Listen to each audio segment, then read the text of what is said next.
Olá, bem-vindos a mais uma análise detalhada aqui no nosso espaço. Hoje, a gente vai encarar um desafio bem comum, né? Muitas empresas têm mais de um data center rodando o Cisco ACI e precisam conectar tudo. Exato. E a pergunta é, como fazer isso de forma inteligente e segura? Seja para garantir a continuidade do negócio, recuperação de desastres ou só para poder crescer mesmo. E sem que a gestão vire uma tremenda dor de cabeça, ou pior, que a estabilidade vá para o espaço, né? É exatamente esse o ponto. Por isso, hoje, a gente vai dar uma mergulhada na evolução dessas soluções de conectividade da Cisco ACI. O foco vai ser na arquitetura multi-site. Entender onde ela se encaixa, como ela se compara com as outras, principalmente o multipod, que veio um pouco antes, certo? Isso mesmo. A gente está se baseando aqui num white paper técnico da própria Cisco, que detalha bem o design do ACI multi-site. Legal. E a ideia aqui é tentar descomplicar um pouco essa sopa de letrinhas. Stretched Fabric, Multipod, Multisite, entender o que faz o tal do NDO, o Nexus Dashboard Orchestrator. E quando usar cada coisa, né? O que precisa levar em conta, basicamente tá um atalho para quem precisa se situar nesse assunto. E a gente espera que seja útil para quem está aí, talvez, tentando entender essas redes mais complexas, se preparando para uma reunião ou só atualizando o conhecimento técnico mesmo. Ou até por curiosidade, né? Ver como a tecnologia está resolvendo esses desafios de interconexão sem sobrecarregar com 1000 detalhes. Excelente. Então, vamos começar do começo, como se diz. A jornada da ACI lá atrás, versão 1.0, era o single pod. A base de tudo, né? Isso, a base. Um data center só, uma malha ACI Leaf and Spine, um cérebro único, que é o Cluster APIC, gerenciando aquilo tudo. Simples, funcionava bem para o cenário. Mas tinha alimentação óbvia, tudo num lugar só, fisicamente. E o mais crítico, um único domínio de falha. Se algo desse muito errado ali, podia levar tudo junto. Um problema sério impactava um ambiente inteiro. Aí veio a necessidade de ir além, né? Sair do prédio único. A primeira tentativa foi a Stretched Fabric, aquela ideia de esticar a malha. Exato. Normalmente dentro da mesma região metropolitana, usando uns leafs especiais, os Transit Leafs, para conectar partes da malha em locais diferentes. Funcionava, mas tinha um porém importante, pelo que entendi. Tinha sim. Apesar de estar fisicamente em 2 lugares, o APIC ainda via tudo como uma única malha. Um pod só. Ou seja, o domínio de falha continuava sendo único. Uma falha lógica grave, por exemplo, ainda podia derrubar os 2 lados. Ok. Então, esticar a malha ajudava na distribuição física, mas não na resiliência total contra falhas lógicas ou de configuração. Aí veio o multipod, com o ACI 2.0. Esse mudou o jogo. Mudou bastante. O multipod trouxe a ideia de ter vários pods ACI, cada um sendo uma malha completa, independente do ponto de vista da rede. Eles se conectam por uma rede IP externa, a tal da IPN. E a grande diferença é que cada pod tem seu próprio plano de controle de rede, isolado. Isso. Uma falha de rede num pod não derruba outro. Cada pod vira tipo uma zona de disponibilidade, fazendo aquela analogia com nuvem que o pessoal gosta. Ah, boa analogia. Resolveu o domínio único de falha de rede. Mas e a gestão? Com vários pods, ficou mais complicado gerenciar. Aí que está a sacada do multipod. Apesar de serem independentes na rede, todos os pods ainda são gerenciados por um único cluster app. Para quem opera, ainda parece uma coisa só, entende? Entendi. Então, tarefas como criar políticas, integrar com virtualização, tudo transparente entre os pods. Exatamente. Funcionava de forma integrada. A simplicidade operacional foi um ponto forte. Legal. Ganho em resiliência de rede, gestão continua centralizada. Mas imagino que tinha alguma pegadinha, né? Qual era? A pegadinha era que, apesar da rede ser resiliente, o multipod ainda era um único domínio de alteração de configuração para os tenants. Opa! Explica melhor isso. Se alguém fizesse uma configuração errada numa política de um tenant, esse erro podia se espalhar na hora para todos os pods gerenciados por aquele APIC. O risco de configuração ainda era compartilhado entre todos os pods. Ah, faz sentido. Além disso, tinha a questão da latência entre os pods, né? Sim, inicialmente era bem restrita, 10 ms de RTT. Depois aumentaram para 50 ms, o que deu mais flexibilidade, mas ainda era um fator. Ok. Então resolveu o isolamento de rede, mas não o isolamento de configuração. E isso nos leva finalmente ao multisite, a partir do ACI 3.0. Qual foi a lacuna que ele veio preencher de vez? A necessidade do isolamento completo. O multisite foi pensado para conectar data centers que têm seus próprios clusters a PIC, ou seja, fabrics ACI totalmente dependentes que a gente chama de sites. Então, além do isolamento de falha de rede que o multipod já dava entre pods, O multisite garante também que cada site seja um domínio de alteração de tenant totalmente isolado. Um erro de configuração no site fica naquele site, não vaza para o outro. Voltando à analogia da nuvem, pod seria uma zona de disponibilidade AZ. Um site ACI, com APIC próprio, seria uma região inteira, tipo o US East 1. perfeito. Então, o multipod seria como ter várias AZs numa região AWS, gerenciadas juntas, e o multisite seria como conectar regiões AWS diferentes, cada uma com sua autonomia, mas com um jeito de coordenar as políticas entre elas. É por aí. Exatamente. Captura bem a diferença no nível de isolamento e autonomia. E olha, é importante não confundir multisite com umas abordagens antigas, tipo Dual Fabric conectada por fora, que não eram bem suportadas para estender políticas L2, L3 de forma consistente entre APICs separados. Multisite é a solução oficial da Cisco para isso. Ok, agora vamos tentar entender como ele faz essa mágica. Conectar sites independentes, estender políticas, mas manter o isolamento. Como funciona? Não é mágica não, mas é bem interessante. A ideia é permitir que tenants em sites diferentes conversem, L2 ou L3, estender as políticas de segurança, mas como você disse, mantendo cada site isolado no seu gerenciamento. Para isso tem uns pilares. O orquestrador central, o NDO, o Cisco Nexus Dashboard Orchestrator, que substituiu o MSO, né? Isso. Tem o plano de controle para trocar as informações entre os sites e o plano de dados para levar o tráfego mesmo. Vamos começar pelo NDO. Ele é tipo o maestro dessa orquestra distribuída. Qual o papel dele? É o cérebro central. Exatamente. Ele não mexe no dia a dia dentro do site, isso é com o APIC local. Mas ele coordena tudo entre os sites. É nele que você define, por exemplo, que a rede X do site A pode falar com a rede Y do site B. E ele monitora a saúde da conexão entre os sites, garante que as políticas sejam aplicadas consistentemente. Sim, e garante o isolamento que falamos. Ele roda como um serviço em cima da plataforma Nexus Dashboard, o ND, que pode ser físico ou virtual. E a comunicação NDO com os APICs de cada site. Como funciona? Imagino que tenha que ser segura. Com certeza. Pode ser pela rede de gerência out of band ou pela de dados in band, mas sempre com criptografia, TLS, HTTPS. O NDO tem interface gráfica e APIs para gerenciar essas políticas entre sites. Ok, NDO como coordenador. E para saber quem está onde? Como os sites trocam informações sobre os endpoints, as VMs, os servidores? Qual é o plano de controle entre eles? Aí entra o MP, BGP e VPN. É um protocolo padrão bem poderoso. Basicamente, os switches spine de cada site conversam via BGP e VPN entre si, diretamente ou por uma rede no meio. E eles usam o VPN para anunciar os MACs e IPs dos endpoints. Isso, mas só daqueles que precisam se comunicar com outros sites, de acordo com as políticas definidas lá no NDO. Não anuncia tudo, só o necessário. Entendi. BGP, VPN para saber quem está onde. E o tráfego mesmo, dos usuários, como ele viaja entre os sites? Aí é túnel VXLAN. O pacote original do usuário é encapsulado num cabeçalho VXLAN e enviado pela rede IP que conecta os sites.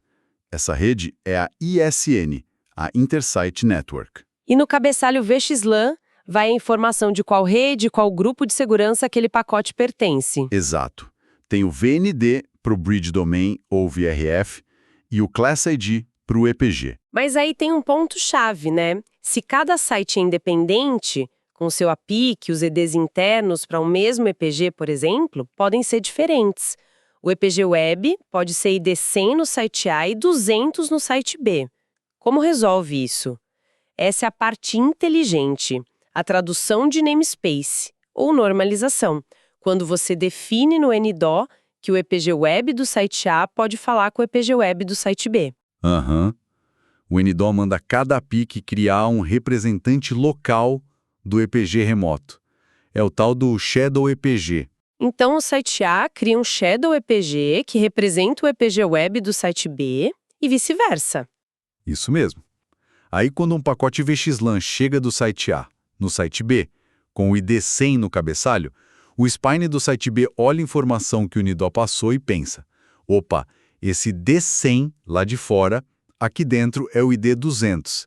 E ele traduz o ID no pacote antes de mandar para dentro da rede local. Exatamente.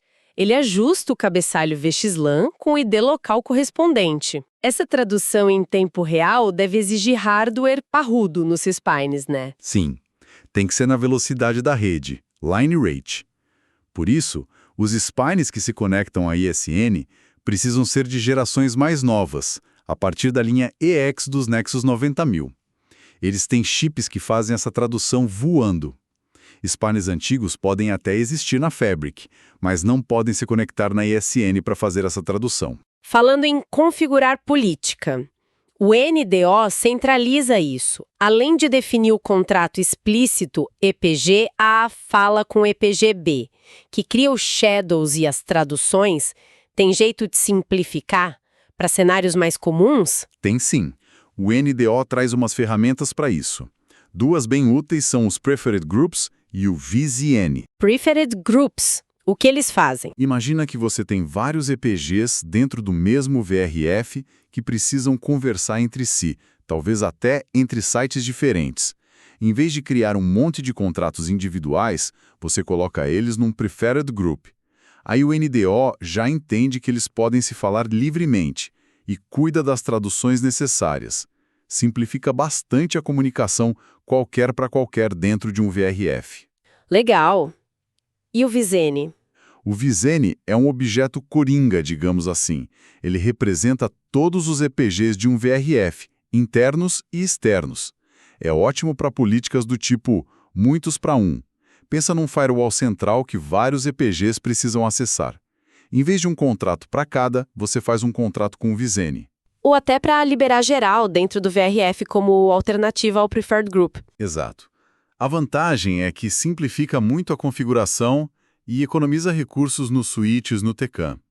E o legal é que o suporte ao VZN depende mais da versão do NDO do que da versão do ACI nos sites, o que dá flexibilidade. Bom saber dessa flexibilidade. Mudando um pouco de assunto. Onde a gente vê o multisite sendo mais usado? Quais os cenários típicos? Olha, a gente vê principalmente dois grandes casos. Primeiro, empresas com data centers gigantescos, tipo no setor financeiro. Às vezes, eles criam várias fabrics ACI até no mesmo prédio, para ter mais escala ou isolar riscos, e usam o NDO para gerenciar a conexão entre elas. E o segundo caso? O segundo, talvez o mais comum, são empresas com data centers espalhados geograficamente. Usam multisite para conectar essas regiões de forma segura, com política consistente, tudo gerenciado pelo NDO. E o NDO roda no Nexus Dashboard, o ND? Alguma dica rápida sobre o ND? Latência, interface, essas coisas? O ND pode ser físico ou virtual, on-prem ou na nuvem.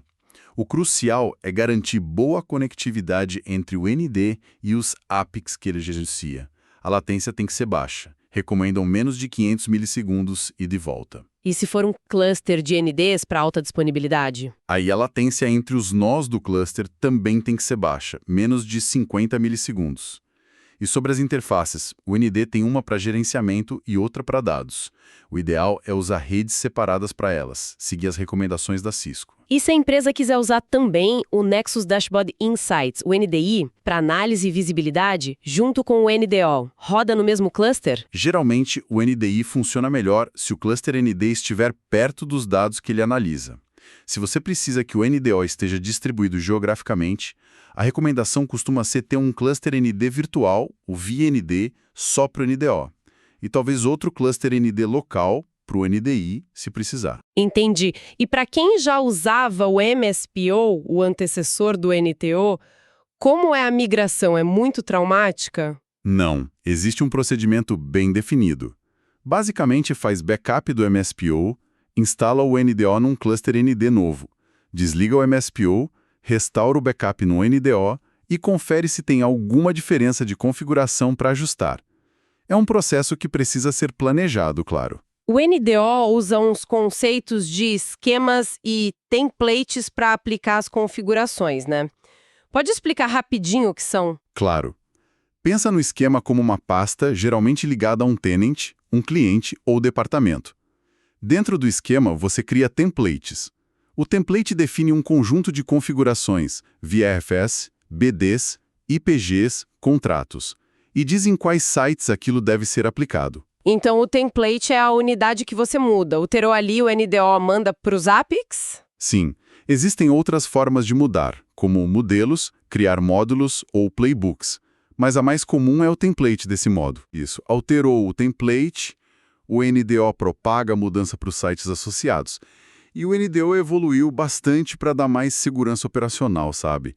Tem versionamento de template, rollback, fluxo de aprovação, quem desenha, quem aprova, quem aplica, reconciliação para garantir que o NDO e os ACPICs estão falando a mesma língua. E se os sites tiverem versões diferentes do ACI? O NDO se vira? Sim, dentro de certos limites, claro. O NDO consegue gerenciar APICs com versões diferentes de ACI, desde que sejam compatíveis com a versão do NDO que você está usando. Na hora de aplicar um template, ele checa se as funcionalidades configuradas são suportadas em todos os sites de destino. Bem útil para evitar problemas. Muito bom. Vamos explorar agora os tipos de conexão que o multisite permite. Começando pelo mais básico. Só conectividade L3 entre sites. Certo. Isso é quando você só precisa que redes IP em sites diferentes conversem. Pode ser dentro do mesmo VRF, entre VRFs distintos ou para acessar um serviço compartilhado em outro site. E qual a vantagem de usar o VXLAN do multisite para isso, em vez de só conectar as L3 outs, as redes externas dos sites? A vantagem principal é a simplicidade da rede SN, que só precisa rotear IP e ter MTU maior. E o fato de que a política de segurança, quem fala com quem, é gerenciada de ponta a ponta pelo NDO, de forma consistente. Mas teve aquele alerta importante sobre não misturar os caminhos L3, né? Exato, bem lembrado. Se você habilitou multisite entre dois locais, não é uma boa ideia tentar usar ao mesmo tempo o caminho VXLAN multisite e um caminho L3 out tradicional para comunicação L3 entre esses mesmos locais. Por quê? O que pode acontecer? O multisite instala umas rotas por causa dos Shadow Objects, e essas rotas podem acabar sequestrando o tráfego que deveria ir pela L3 out. Causa comportamento estranho, queda de pacote, tem que escolher um caminho para comunicação L3 leste-oeste entre os sites que estão no multisite. Entendido. Bom saber. E a conectividade L2? Primeiro, aquele cenário de estender a rede L2, mas sem deixar passar o tráfego boom, broadcast and unicast multicast. Para que serve isso? O caso de uso clássico é mobilidade de VM. Seja para DR frio, onde você sobe a VM no outro site com o mesmo IP, ou até para vMotion quente mesmo, mover a VM ligada entre sites. Então você estende o Bridge Domain, a rede L2, pelo NDO, mas desliga a opção Intersite Band Traffic Allow. Isso. Assim você evita que uma tempestade de broadcast num site derrube o outro. E para descobrir MACs que se movem quietinhos, ele usa uma técnica chamada ARP-GLIN. E o tráfego que vem de fora, o norte-sul, para uma VM que se moveu, mas manteve o IP? Como ele acha o caminho certo? Normalmente, o tráfego iria para o site dono daquela rede. Para otimizar e garantir simetria, que é importante para firewalls, o ACI pode anunciar uma rota específica 32 por IP da VM que se moveu a partir do site onde ela está agora. Isso faz o tráfego de entrada ir direto para o lugar certo. E quando a inundação de ban precisa acontecer entre os sites? Olha, isso é mais raro, geralmente para umas aplicações bem específicas, legadas que dependem de broadcast ou multicast L2 para formar cluster, coisas assim. E qual a vantagem do multisite nesse caso comparado ao multipod? A granularidade. No multisite você liga essa inundação boom por bridge domain lá no NDO, só onde for estritamente necessário. No multipod, se não me engano, era tudo ou nada pro pod inteiro. Falando da rede que conecta tudo, a ISN, ela precisa ser muito complexa? Não, de jeito nenhum. A ISN pode ser bem simples. Basicamente, precisa rotear IP entre os sites e suportar um MT1 um pouco maior para caber o cabeçalho VXLAN, uns 50 e poucos bytes a mais. Então, se os servidores usam 1.500, a ISN precisa de uns 1.550. Se usam Jumbo Frame 9.000, precisa de 9.050. Exatamente. E é bom que ela respeite as marcações de QoS, qualidade de serviço, que o NGO manda os spines colocarem no cabeçalho IP externo do túnel VXLAN, para priorizar tráfego importante, né? E recomendam usar um VRF dedicado na ISN para isolar esse tráfego de interconexão. E aquele detalhezinho da conexão física Spine ISN, da VLAN 4. Ah, sim. É um detalhe técnico mais importante na hora de configurar. Os spines ACI sempre usam a tag VLAN 4 quando mandam tráfego para ISN, nessas conexões ponto a ponto. Isso significa que o equipamento da ISN, do outro lado, também precisa estar esperando essa tag, na subinterface L3 correspondente. Tem que alinhar isso. E os planos de controle que rodam em cima da ISN? De forma simples, o que eles fazem? São dois níveis.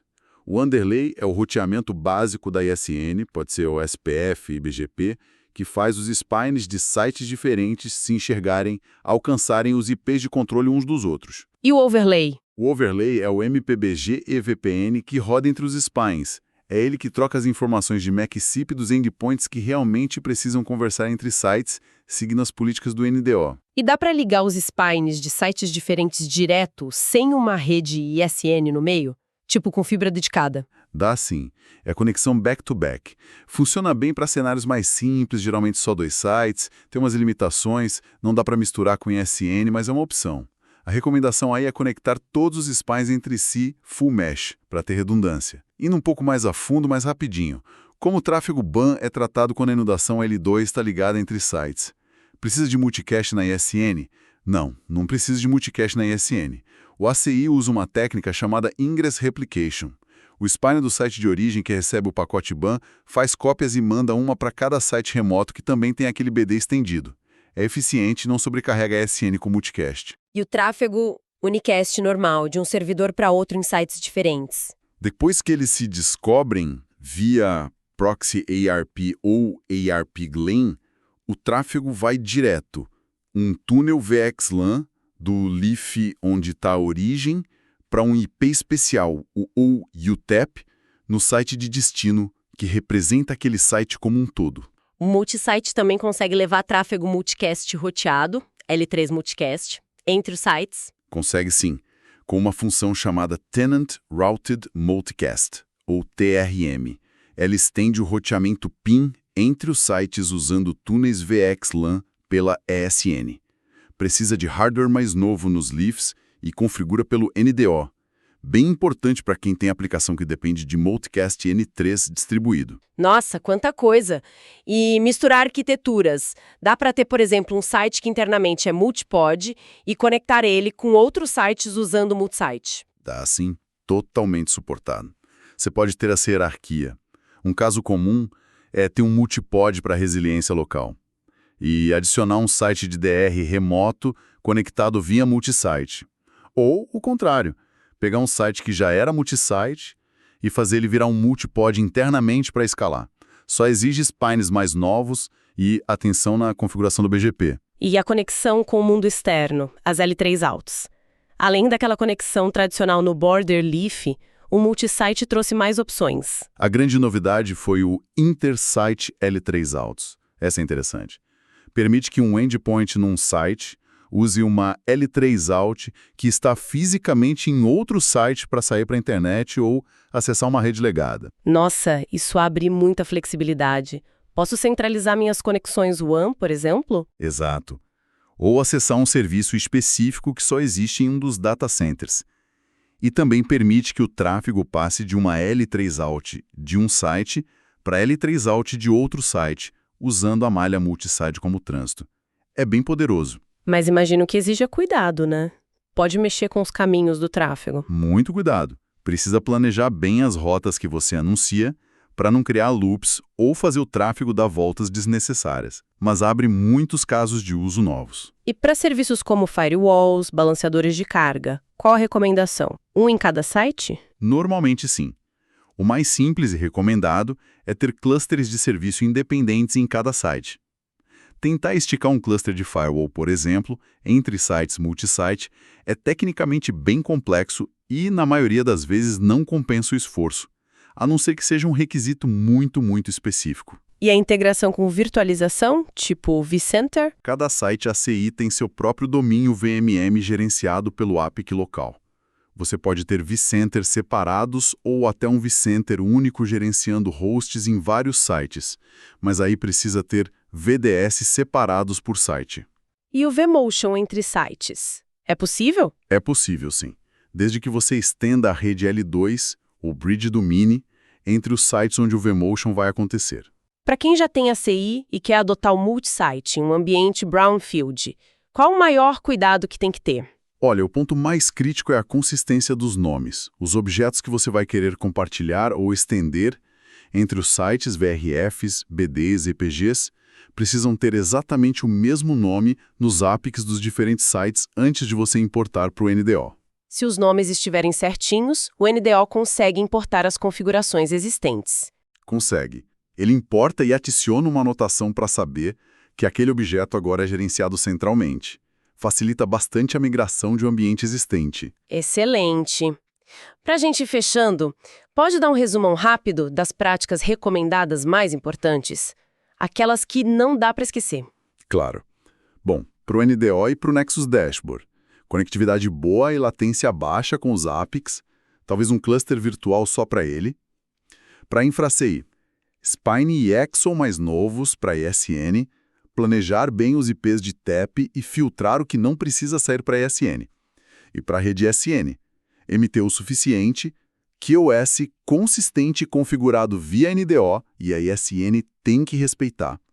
VRF dedicado é bom e lembrar da VLAN 4 na conexão Spine e ESN. E L3 Outs e políticas? Muito cuidado ao misturar caminhos e planejar bem as rotas, especialmente com o Intersite L3 Out.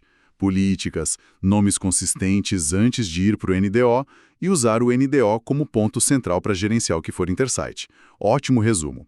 Então, se a gente fosse simplificar a mensagem principal, multipod trouxe resiliência de rede entre pods, mas ainda tinha um APIC só e um risco de configuração compartilhado. Exato. Já o multisite sobe o nível, conectando fabrics ACI totalmente independentes, cada uma com seu APIC.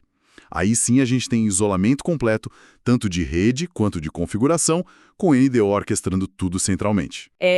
Essa é a diferença fundamental. O multisite é a resposta da ACI para quem precisa conectar data centers de forma robusta, escalável e, principalmente, com isolamento forte onde precisa. E a plataforma não para, né? Continua evoluindo, adicionando flexibilidade com Intersite L3 Out, TRM, para cenários cada vez mais complexos. Perfeito.